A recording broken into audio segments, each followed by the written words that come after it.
question one more time and then do my count. What is your name? What do you do? And where do you work? My name is Jennifer West, and I am the Coastal Training Program Coordinator with the Narragansett Bay National Estuarine Research Reserve. Great. And I'm going to ask you if you can't keep your feet rolling. I'll ask the question again and then count to 3. What has been your experience in the collaborative process? I think that I incorporate the collaborative process or take part in the collaborative process with most of the programs that I develop and deliver. But a specific example would be the work or my involvement or our reserve's involvement with a university project where oceanographers were doing a particular study and they really didn't have the expertise or the background or the capacity to bring in the stakeholders and do that sort of engagement. So they solicited our assistance, and we went and we met with them several times. We developed stakeholder lists with them. We reviewed their presentations to make sure that they were, understandable by the audience to who they would be delivered, and helped them develop a couple of workshops that went over very well, and they thought that it was very helpful to have that assistance with the collaborative process and the stakeholder engagement that they now are familiar with and can use with for future projects.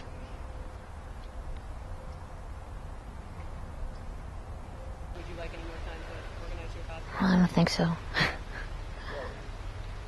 And I'll put the frame up for you. So we're speaking to a success related to the project that you just cited. You're going to reference that project and say some successful outcomes related to that or A, B, and C, just like you talked about.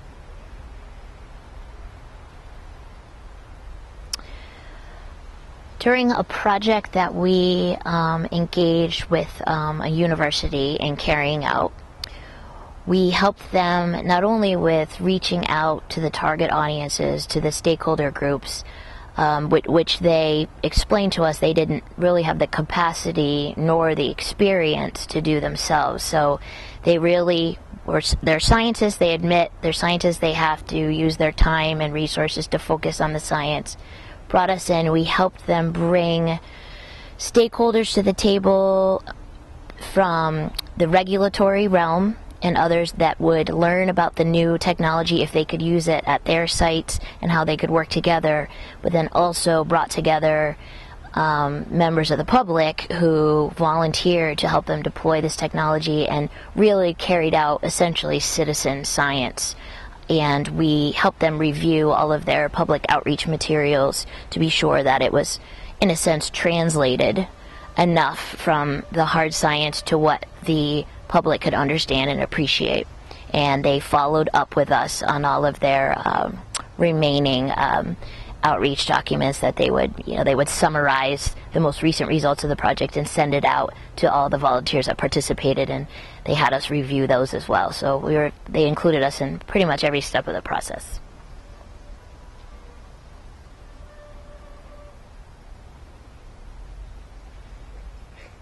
Rolling. All right. I'll ask those 2 questions. Tell me about how the use of collaboration has affected your projects, and if you'd like, about some specific benefits of this approach.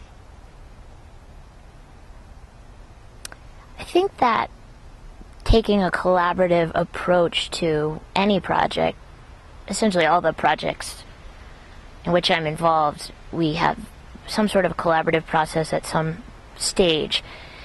And bringing in a diverse group of stakeholders or target audience members is going to clarify what you need to cover and how. What is the information that they really are going to respond to, and that's really what you need to put your effort toward.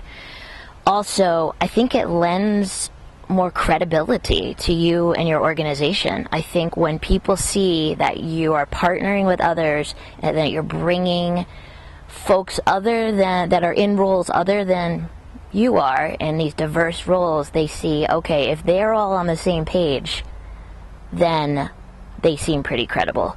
And I think that's a big that's a big plus when there's a big training market, or and people are wondering who's doing what. We're being, so much is out there. What do we do? Who's doing what? If you come out there sort of this strong, united front, and you're all on the same page, it helps.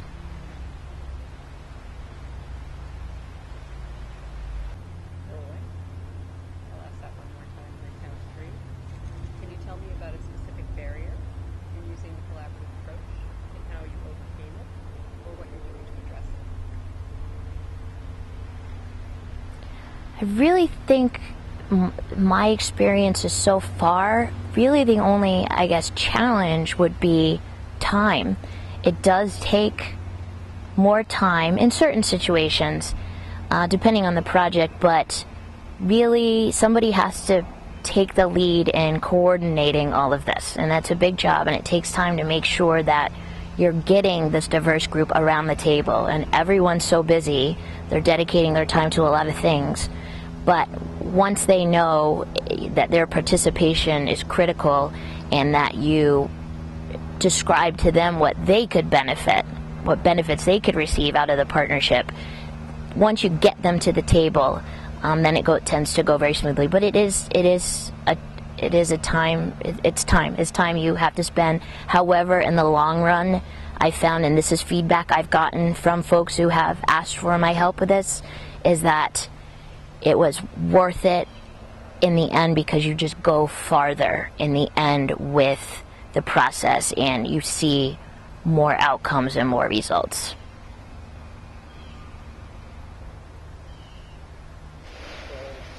I'll repeat the proverb. If you want to go fast, go alone. If you want to go far, go together.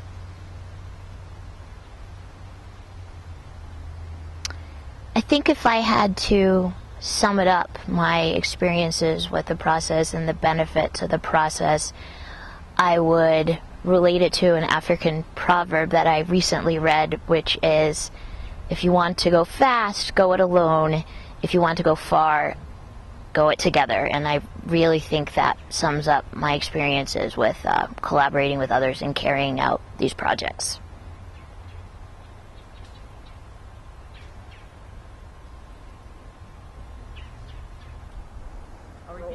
Oh God, here he comes again. I'll repeat the question, and then I'll count to three. What might others in the system unfamiliar with the collaborative process perceive as a barrier that is really not a barrier? I've heard a couple of times from folks that they're a little wary about going into a situation where they would be, for lack of a better term, told what to do when they seek this outside sort of opinion. And what they need to realize is they're the ones who had this concept for their project. They are good at what they do. They're researchers, they're scientists. They are trusted experts of these folks that they're bringing to the table. So you're bringing the folks to the table and you're laying out your concept and your vision to them, and then you're asking for their input on specific pieces of the project that is not your expertise, whether it be, for example, the outreach process. So they are there to help you. They are not there to tell you what to do. They know that you are the experienced scientist or whomever, and they just want to help you be better at reaching the audiences who would benefit from your information.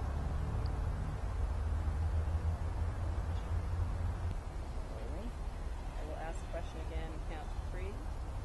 What would you tell others in your position or in coastal management who are skeptical or hesitant to embrace a collaborative approach to management? I think when speaking to someone who might be a little reticent or have some doubts about engaging in the collaborative process, I would argue that it makes your job easier, in a nutshell.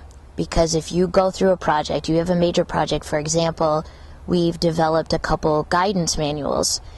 From the very beginning, we had a clear outline and a strategy so that we didn't go into our first advisory committee meeting asking people, what do you think we should do? But we told them our vision, how we wanted to go about that, and then from there, they assisted us and helped guide us as to the best ways to carry it out to reach our target audiences. In the end, when those manuals were completed and we began to conduct the outreach, we knew that we were presenting information to these target audiences that they wanted and they told us they wanted from the very beginning. If you go through the process and you find out at the very end that you weren't on the right track and you weren't considering the needs of your audience, then you just wasted a whole lot of time and money. Sometimes that's a sort of an extreme example, but I've seen it happen. All right, let's ask that question again. Yeah, because we're rolling. Okay. What is the most important thing to doing collaboration well, making it work? I think the most important aspect of carrying out the collaborative process effectively is just be as inclusive as you can and just constant communication. I think you bring all the people around the table you think should be around the table, but ask those people who you might be missing and make sure that sometimes it's some folks you might not expect that come up as to who should join around the table.